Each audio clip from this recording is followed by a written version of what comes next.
What's up, Eagles? Have you been on any good adventures lately? Maybe the kind you personally have where you actually like do the adventure yourself, or the other kind of adventure where you read a good book or see a good movie or go on a great video game adventure. Uh, Last Sunday, I went on an adventure. I went to Cinemark movie theater for 12 hours straight. I saw all three of the Lord of the Rings extended cuts back to back. They're each like 4 hours long. I probably ate too much popcorn, but I don't know if you've ever seen those movies. They're pretty epic. It's an awesome adventure. So that was an adventure I had recently. We'll talk about some other books that you could go on adventures with, but if you're interested in The Lord of the Rings or The Hobbit and you haven't read them yet, they're both great books. A lot of people start with The Hobbit because that's kind of a self-contained one adventure and that gets you into the world of Middle Earth. And then there's the three books of the Lord of the Rings that starts with Fellowship of the Ring, and they're long. It took me a long time to read them when I was in college, but they are pretty awesome adventures. So we have lots of great books that you can go on adventures with. So I'm going to tell you about some of them. First one I'll tell you about is Rosie Frost and the Falcon Queen. It is a book written by Jerry Halliwell Horner, who is otherwise known as Ginger Spice of the Spice Girls. You know, the Spice Girls, you probably listen to them a lot, right? Tell me what you want, what you really want, right? No. All right. I've already embarrassed myself, but um, when celebrities come out with books, it's not always like a home run. It's like, oh, that's nice. You wrote a book. You're a celebrity. You can do that. This one's actually good. It's about a girl named Rosie who is being raised by her mom, but unfortunately her mom passes away. And Rosie gets sent to a unique school, a school that only accepts kids with kind of royal heritage or maybe some special abilities and talents and those kinds of things. The school she goes to is on an island. And on that island, it also hosts a bunch of endangered animals, which is kind of a cool thing for that setting. And Rosie, she hopes it's going to go well, but she gets there, and unfortunately, she gets picked on a lot, bullied a lot by other kids. There's also the assistant principal or the head deputy, or the deputy head, like deputy to the headmaster. I don't know. It's a private school thing, but um, that dude is not very nice and kind of doesn't seem to like Rosie off the bat. So Rosie tries to lay low, and she tries not to draw a lot of attention to herself. But then she starts to find out that maybe the endangered animals on the island are actually in danger, and but nobody's going to listen to her. She's been laying low, and so she realizes she has to get the school's attention and respect. So she decides to go out for the school's Falcon Queen games. And she's going to be part of this contest, and hopefully she can win. She can get everybody's attention and save the animals. All right, this next one's got a great video trailer for you to watch. The Eyes and the Impossible by Dave Eggers.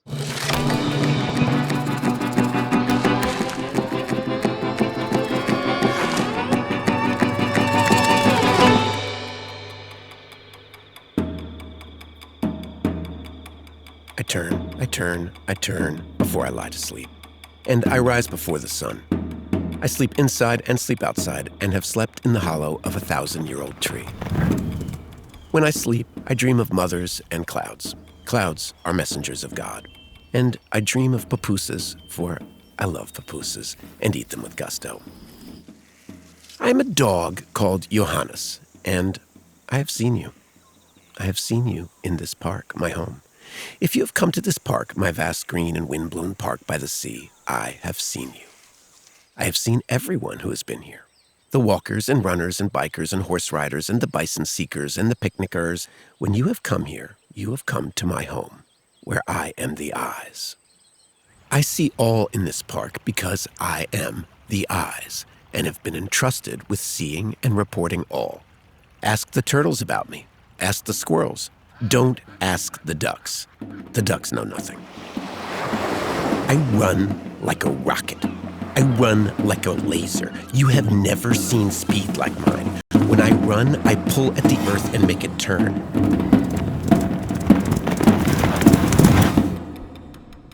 Have you seen me? You have not seen me. Not possible. You are mistaken. I run like light. Have you seen the movement of light? Have you? You have not seen the movement of light. But still, I like you. You did not expect this or deserve this, but I do. I like you. I fend and I scrounge, and I am free. No one feeds me. I am unkept and free. This is my life. God is the sun. Clouds are her messengers. Rain is only rain. How I became the eyes. Yes, it is a story. All right, so that's The Eyes and the Impossible. That was a great trailer. Narrated by Ethan Hawke. He's a famous actor, and I checked the audiobook. If you check out the audiobook, that is also narrated by Ethan Hawke. But yeah, a great story about a wild dog who feels a responsibility to watch over the park where he lives and the animals that are in it. All right, yeah. Good as Gold. It's about a girl named Casey. She's a senior in high school. Things thus far in life have gone the way she would want them to go. I mean, she's pretty popular. She hangs out with cool kids at school. She has plans to go to an Ivy League college, but all those plans get derailed when her father, his business goes out of business. They lose their job. Family is now having financial difficulties. Just to make it by, she's trying to pawn some of the family stuff at a pawn shop. That means like selling some of their things. And while she's at this pawn shop, she finds like a rusty old coin. And that coin seems like it might be one of the coins that has been rumored to be part of a buried treasure in the lake that's in their town. And so she and this boy that she's friends with are going to try to find the hidden treasure. And anytime anyone's on a treasure hunt, danger ends up following them. And so that's the story in Good as Gold. Another story about a family who's having financial difficulties is a book called Shelter.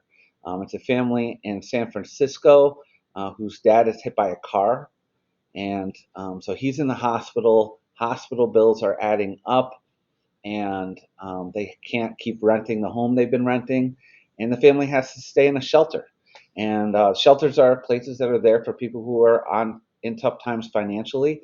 But in this book, you kind of get to see what that life is like for Maya. She goes to a private school where she's there on scholarship, and she really wants to keep it a secret that she's living in a homeless shelter right now. But yeah, I think this book is great because maybe some of you have experienced tough financial times, um, but this book really kind of tries to share that experience with us. I'll Tell You No Lies is a historical fiction book that takes place during the Cold War in the 1950s about Shelby, who's 18 years old, with her dad, who's in the Air Force. They've been living in Germany, but her dad gets redeployed to an Air Force base in New York State. And his new job is to interview Soviet defectors to find out if they might be spies or not. So a defector would be the name of somebody who leaves one country and joins kind of the opposite teams, the opposite country's team. And so this is when the United States and the Soviet Union were really butting heads a lot of tension between those two countries. And Maxim was a 21-year-old pilot for the Ukraine. He's a Ukrainian pilot. At the time, Ukraine was part of the Soviet Union. That's kind of why Russia has been fighting against the Ukraine, invading it, because they want it back. So in the story, Maxim, he says, I want to join America. You can trust me, and so far it seems so far so good on the base. They're trusting Maxim. He's even at this party thing on base, and that's where Shelby meets him, and she's quite charmed by him. She thinks he's great, and looking forward to getting to know him more. But the next day, Maxim goes missing. He's run away. He's hiding, and And people suspect that he might be a spy. Now, Maxim shows up, finds Shelby secretly, and is like, "Don't tell anyone you saw me. You have to help me. I'm not a spy. I heard they thought I was a spy. That's why I ran away." And so now in this book, she doesn't know who to trust. Can she trust Maxim or not? So you'll have to find out yourself, and I'll tell you no lies. Salsa Magic. It's about another girl named Maya who is a Puerto Rican American who lives in Brooklyn with her family. Her family has a restaurant called Cafe Taza, and after school, Maya often helps out at the restaurant. And one day, she's at the restaurant and she sees a mysterious old woman come in. And the woman seems really familiar to her. She thinks that, like, this woman seems like this woman that she's seen in her dreams many times before. So Maya is quite captivated by her, and it turns out this woman does have a very strong connection to her family. It's her grandma's sister. Now, her grandma and this woman have not spoken for over 20 years, and they are not on good terms. Grandma begrudgingly lets the woman, her sister, stay with her, but grandma tells the rest of the family, don't talk to her, don't try to get to know her. But Maya is captivated by this woman. She just feels like she knows her, and she wants to get to know her more. Thieves Gambit is an exciting new adventure.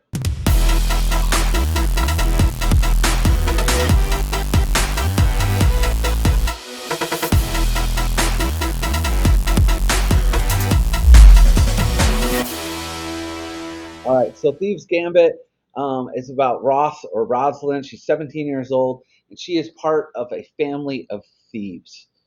They're very good thieves, maybe not good morally because they steal stuff, but they're really good at stealing things. And she has grown up traveling around the world, being on these heists with their family, and it's a pretty amazing way to grow up. She feels like, however, she's missing out on the normal teen experience. She wants to make friends. Her first dabble in that, she wants to try going to a gymnastics camp for the summer, and then maybe after, if that works out, she'll go to college. But it doesn't work out because her mom gets kidnapped by these bad guys, and they say there's a ransom for $1 billion. We'll give her back the $1 billion. Whoa! So the only way that Ross can come up with to save her is to join the Thieves Gambit. And the Thieves Gambit is an international competition for teenage thieves. It's a dangerous competition. People have died on it before, but Ross is willing to risk that because if she wins it, she can hopefully get her mom back.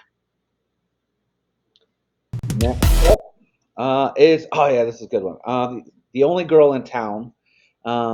It's a book I just started reading this week. I'm like 13 chapters in, really interesting.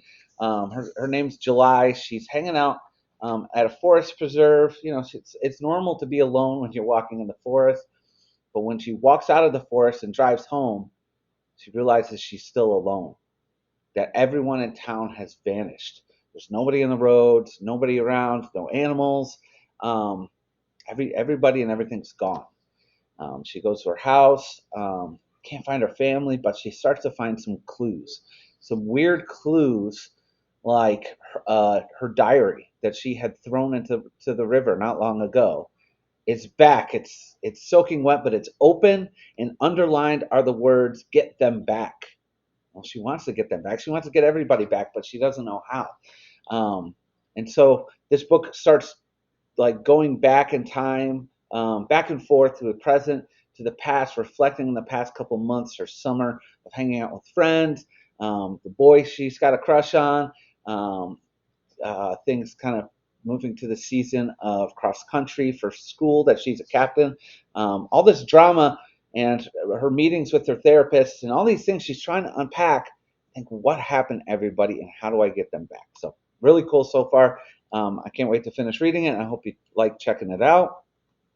All right, so a Star Wars book. Some of you are like, that's not for me, and that's fine. Star Wars isn't for anybody. But if you dig Star Wars, ObiWan Kenobi is one of the best characters, and this book takes place when he is 16 years old, and he's begun his apprenticeship with Qui-Gon Jinn, his Jedi master, who would prefer to be meditating in the Jedi Temple. But Obi-Wan is looking for adventure and wants to help people.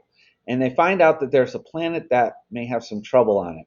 So they plan to travel there, but Qui-Gon Jinn doesn't show up and to the spaceship to travel there. So Obi-Wan first goes off on his own, and he finds a group of teenagers with some moderate force abilities, and they're in trouble, and he's going to try to help. So it's really cool, kind of early story of Obi-Wan Kenobi in Star Wars. This Great Peach Experiment series is one that was recommended to me by a couple of students, and it's great. I'm glad I got the first 3 books. The 4th one comes out later this year. The first book is about a family that unfortunately lost their mother 2 years ago to cancer. 3 kids. Lucy's 12, Freddie's 10, Herb is 8.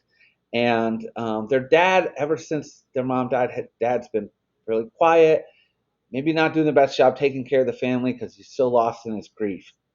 Well, then one of their mom's inventions that she made before she passed away sells for $1.3 million. And the kids hope that maybe this money could be a game changer for them. They have all sorts of ideas of what they could do with that money. What Dad ends up doing is buys a food truck and decides to have the family travel in the food truck selling a family recipe of peach pies. And kids not crazy about that idea. Their dad's still not totally on board with taking good care of the family, and the kids are going to have to work to make things work out for them. So that's the first book, When Life Gives You Lemons, Make Peach Pie.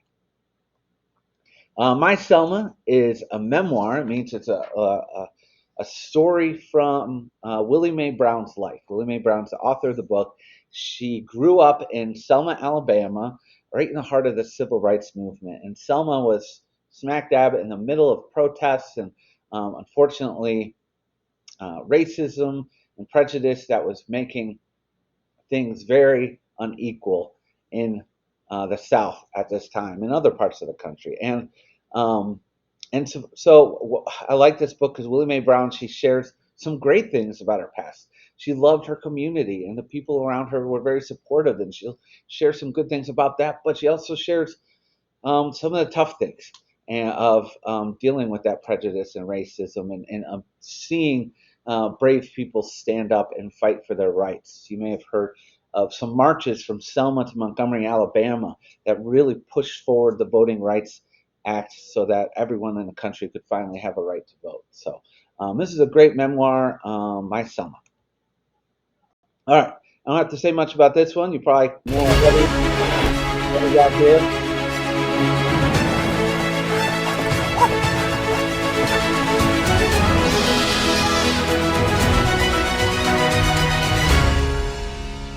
So maybe you've been one of the many who've read the one and only Ivan, maybe the one and only Bob, and now there's the one and only Ruby, who is the elephant, who is now part of a new herd of elephants in a wildlife refuge in Florida, where she is safe and trying to fit in with these other elephants. Her Tusk Day is coming up too, which is a big day for her, and she's nervous, and so she seeks advice from Bob and Ivan. And so if you're enjoying these books, check this one out.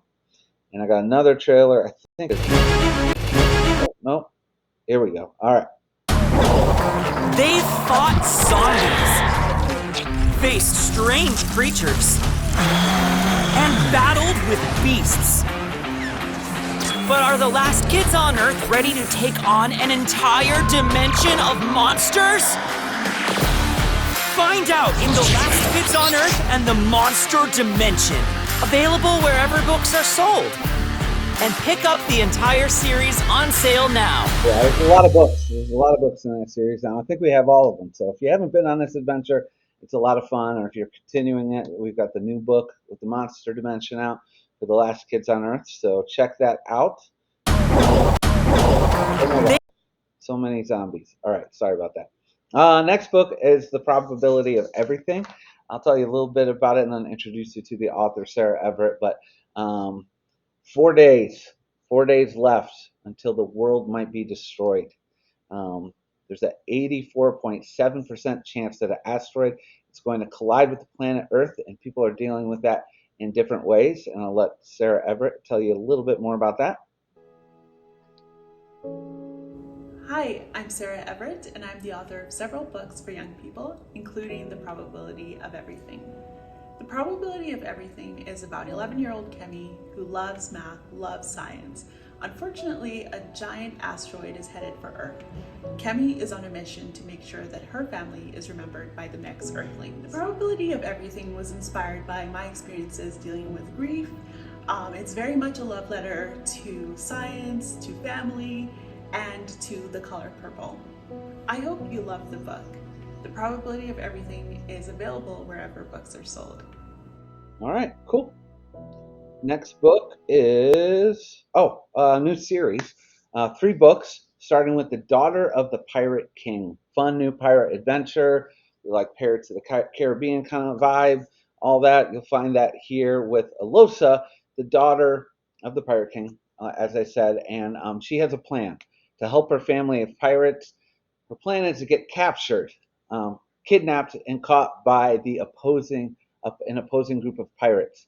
And she does. She gets captured by them, taken in. The reason why is because they have a piece of a treasure map, and she's going to try to get her hands on that so her family can find the treasure. Everything is going according to plan. She's really good at pirating and all that kind of stuff, except for a guy named Ryden, the first mate of the other pirate crew. He seems to know what she's up to, and he's very charming. And so a little bit of romance in this book, a lot of adventure. So check out this cool new series. And next we got What Happened to Rachel Riley. Rachel Riley. All right, so let's see. So it's the main character is a girl named Anna, and Anna is a new girl at school. So she's sitting alone at lunch, which she knows is kind of normal when you're a new kid. Maybe you haven't connected with people yet. Not surprising that she's sitting alone at lunch, but why is Rachel Riley sitting alone at lunch? She was like one of the most popular girls at school, and now she's sitting all alone. Something has happened. Well, Anna is interested in true crime podcasts, and a lot of those ask big questions and try to solve them along the way through investigation.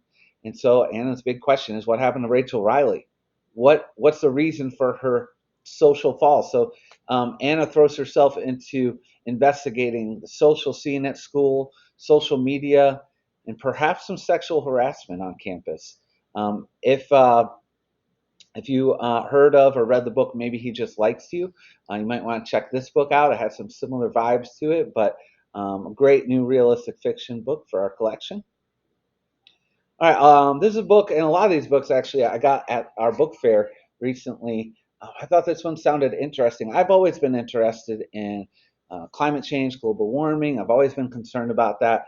But the author, David Wallace Wells, he was not like that. He wasn't always interested in this, and he's an editor for New York Magazine, and he thought, you know what, I'm going to investigate this. I'm going to interview some scientists and find out what the big concern is about our climate.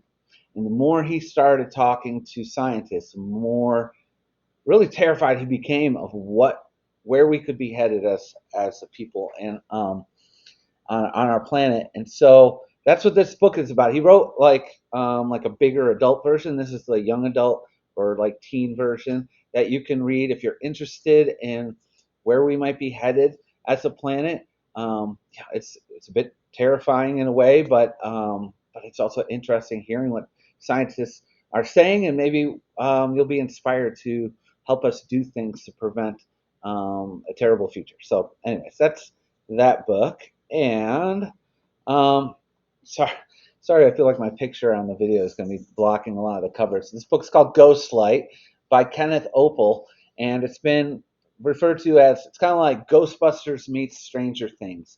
Gabe has a job doing ghost tours at a local, what do you call those, lighthouse. And the lighthouse is haunted, and so he does these haunted ghost tours and tells people about the ghosts. And he's mentioned this girl, this ghost named Rebecca, many times. And you may have heard that if you say a ghost name too many times, you'll conjure it up. And that's what happens with Rebecca. She's conjured up, and they meet, and she's kind of now connected to Gabe. And Rebecca has told Gabe of a big danger in their town. See, when Rebecca was a kid back in the 1800s, um, her dad was in charge of the lighthouse. And the lighthouse, sure, it's supposed to keep boats from crashing on shore, but it was also a beacon that guided ghosts to the afterlife. And now that the lighthouse has been out of commission for a long time, their town is filled with ghosts that haven't made it to the afterlife, which is a dangerous thing. Because if they're not guided in the proper direction, they could be used for evil. And there's an evil spirit there in town that has that very plan. So that is Ghostlight. And the last book, it's Taylor Swift. Yay! Some of you are like, I'm already done. But some of you might be interested in this very cool modern new book. Does a great job bringing in social media and Taylor Swift and all that fun stuff. So it's about a girl named Harper who has a social media post go viral, getting a lot of popularity. And so she's gotten some attention at school, and Harper and her friend have been invited to this party with these girls, like the popular crowd that they never would have been invited to before. Harper's friend's like, I don't know if it's a good idea. Harper's like, yeah, let's do it. It ends up not being a good idea. Harper ends up humiliated, and she doesn't want to be 12 anymore. She wishes she could skip ahead and be 22, like the age that Taylor Swift sings about, and her wish comes true. And this 12-year-old turns into a 22-year-old and realizes being a 22-year-old has a world of problems as well. So it's a fun, you know, it's with a little bit of magic in there. It's very realistic to being a 12-year-old or a 22-year-old, and so you want to check that out. So those are all the books I have for you today. I hope you're having a good one and can find some books to go on an adventure with.